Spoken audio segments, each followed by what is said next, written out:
Today our topic is about principle of classification.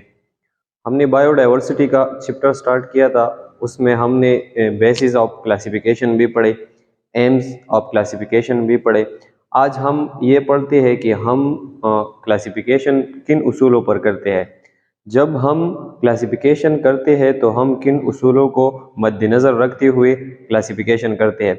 तो उसमें हमारे पास कुछ प्रिंसिपल है जिसको हम डिस्कस करेंगे। उसमें सबसे पहला जो प्रिंसिपल है वो ऑलरेडी हमने डिस्कस भी किया है कि जब हम ऑर्गेनिज्म को क्लासिफाई करते हैं तो हम देखते हैं कि इसमें सिमिलरिटीज़ क्या है। हम एक ग्रुप में उस ऑर्गेनिज्म को प्लेस करेंगे जो शक्ल व सूरत में एक दूसरे से मुशाबिहत रखते हो, जिसमें और भी सिमिलरिटी, उसकी स्ट्रक्चर, उसकी फंक्शन में भी सिमिलरिटीज़ हो, तो उसको हम एक ग्रुप में रखेंगे और दूसरों को अदर ग्रुप में रखेंगे। Organisms are classified on the basis of apparent similarities among them. Apparent similarities का मतलब ये है कि एक ऑर्गेनिज्म में ज़ाहिरी तौर पर उसकी शक्ल व सूरत में हमारे पास जो सिमिलरिटीज़ है हम उसको देखेंगे, तो उन ऑर्गेनिज्म को हम एक ग्रुप में प्लेस करेंगे ताकि उसकी स्टडी हमारे लिए आसान हो जाए। क्लासिफिकेशन का मेन मकसद भी यही है कि हम हर एक ऑर्गेनिज्म को आसान तरीके से उसकी स्टडी करें। दूसरा हमारे पास जो प्रिंसिपल है, हम किन उसूलों को देखेंगे वो ये है, organism in one group are classified if they have more homologous structure. अगर एक ऑर्गेनिज्म में होमोलॉगस स्ट्रक्चर मौजूद है, मुख्तलिफ ऑर्गेनिज्म है और उनकी स्ट्रक्चर जो है वो होमोलॉगस है, तो उसको हम एक ग्रुप में प्लेस करेंगे। अब होमोलॉगस स्ट्रक्चर का मतलब क्या है, यहाँ मैंने लिखा है। होमोलॉगस स्ट्रक्चर का मतलब यह है कि वह structure similar in structure but different in function. एक ऑर्गेनिज्म है, उसकी जितनी भी स्ट्रक्चर है, उसकी जितनी भी बॉडी की पार्ट्स है, अगर वो पार्ट्स हमारे पास स्ट्रक्चर में सेम हो लेकिन उनका फंक्शन जो है वो डिफरेंट हो, तो उसे हम कहते हैं होमोलॉगस स्ट्रक्चर।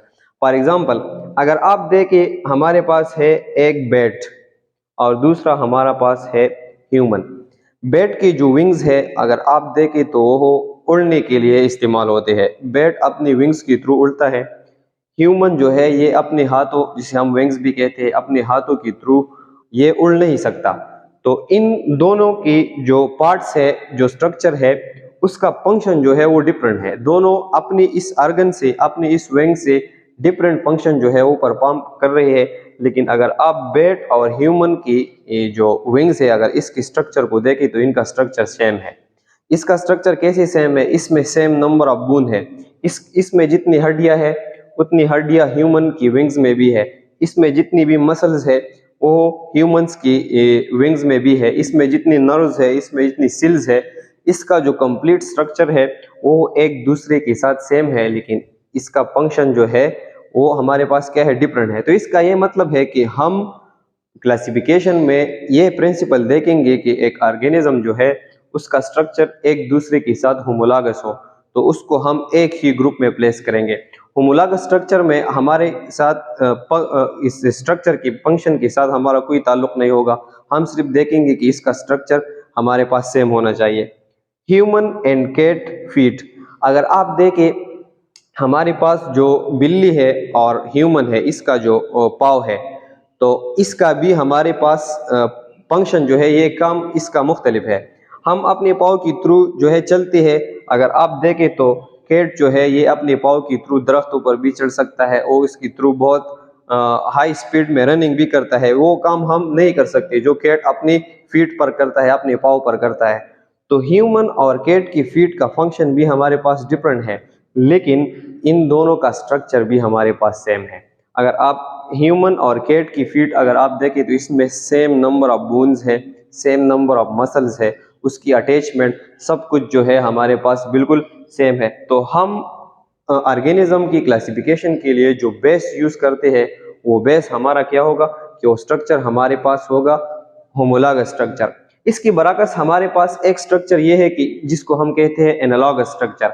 एनालॉगस स्ट्रक्चर वो स्ट्रक्चर होता है जिसका हमारे पास फंक्शन जो है, स्ट्रक्चर जो है उसका हमारे पास सेम होता है, लेकिन उसका हमारे पास फंक्शन जो है वो मुख्तलिफ होता है। अगर आप देखें, अगर मैं एग्जांपल ले लूं, विंग्स ऑफ बटरफ्लाई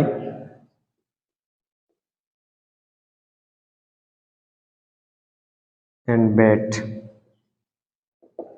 अगर आप देखें बटरफ्लाई का जो विंग्स है और बैट का जो विंग्स है, इसका हमारे पास जो फंक्शन है ये इन दोनों का सेम है।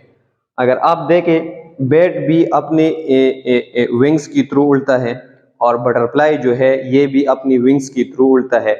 इसका फंक्शन जो है ये हमारे साथ बिल्कुल सेम है।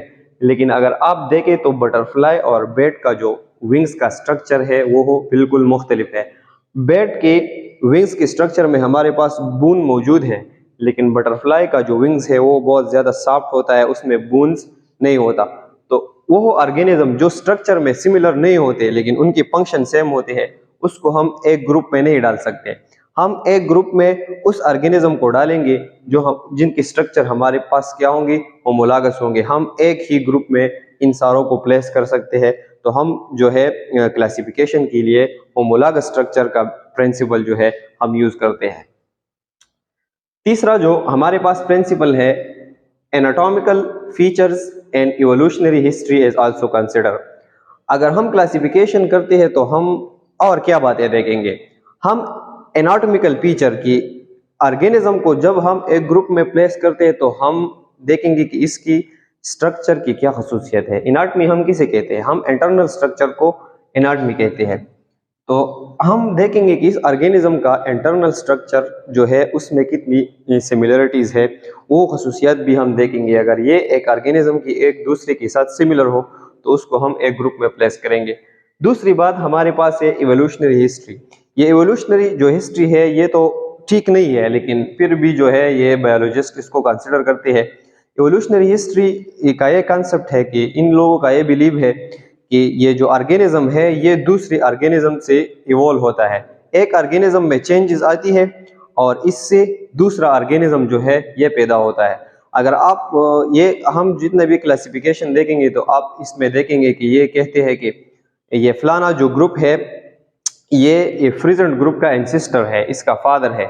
इसका मतलब ये है कि ये करंट लिविंग ऑर्गेनिज्म जो है ये पुरानी जो लिविंग ऑर्गेनिज्म है उनसे इवॉल्व हुए हैं, उनसे बने हैं, वक्त के साथ साथ इनमें चेंजेस आए हैं। इवोल्यूशनरी हिस्ट्री में ये जो ह्यूमन है ये कहते हैं कि इनकी सिस्टर जो है ये रिप्टाइल्स है, ये रिप्टाइल से इवॉल्व हुए हैं, इसमें चेंजेस आए हैं और उससे पैदा हुए हैं। तो ये बात जो है ये हमारे पास बिल्कुल गलत है, इसे हम नहीं मानते। लेकिन फिर भी हम इस स्टडी करेंगे, इन कंसेप्ट को भी देखेंगे कि इवोल्यूशनरी हिस्ट्री की बुनियाद पर भी हम ऑर्गेनिज्म को क्लासिफाई करते हैं। हम उन ऑर्गेनिज्म को देखेंगे कि इस ऑर्गेनिज्म का, इस ग्रुप का, इस ऑर्गेनिज्म का इस प्रीवियस ऑर्गेनिज्म के साथ किस तरह सिमिलरिटी है और ये किस तरह इससे इवॉल्व हुआ है। तो ये होमोलॉगस स्ट्रक्चर और एनालॉगस स्ट्रक्चर हमने पढ़ी। हम इवोल्यूशन में जो है इवोल्यूशन नहीं, हम क्लासिफिकेशन में होमोलॉगस स्ट्रक्चर को देखेंगे। लास्ट जो हमारे साथ बात है, अब नई जो हम क्लासिफिकेशन करेंगे आने वाले वीडियोस में हम ये बताएंगे कि हमारे पास 2 सिस्टम क्लासिफिकेशन है, 3 सिस्टम क्लासिफिकेशन है, 5 किंगडम क्लासिफिकेशन है। तो वो सारा जो हमारा नया क्लासिफिकेशन है वो हमारा है सेलुलर बेस। हमने वो सेल की बुनियाद पर किया है। हम देखेंगे कि एक ग्रुप में जितनी भी लिविंग ऑर्गेनिज्म मौजूद है तो उनका सेलुलर स्ट्रक्चर एक दूसरे के साथ सेम होगा। बाकी अगर उसमें जितनी भी डिफरेंसेस है उसमें हमारे पास कोई बात नहीं होगी। अगर एक ऑर्गेनिज्म है वो स्ट्रक्चर में भी एक दूसरे की से मुख्तलिफ है, वो एनाटॉमिकल फीचर भी उसकी मुख्तलिफ है, लेकिन उन सब को हमने छोड़ा है। हमने सिर्फ और सिर्फ उसकी सेलुलर स्ट्रक्चर को देखा है कि इसकी सेलुलर में कितनी सेलुलर स्ट्रक्चर एक दूसरे के साथ किस तरह सिमिलरिटी रखती है। तो उसकी प्रिंसिपल पर हमने उन्हें क्लासिफाई किया है। ये थी हमारी बायोडाइवर्सिटी की और क्लासिफिकेशन की हमारे जितनी प्रिंसिपल थी, हमारे पास जितना एम्स था, इसका मकसद क्या था, इसका बेस और इसका बुनियाद क्या था, हमने पढ़े। नेक्स्ट हम अपना जो सही चैप्टर है वो स्टार्ट करेंगे कि हमारे पास टेक्सोनोमी क्या है और हमारे पास क्लासिफिकेशन किस तरह होता है। मोनो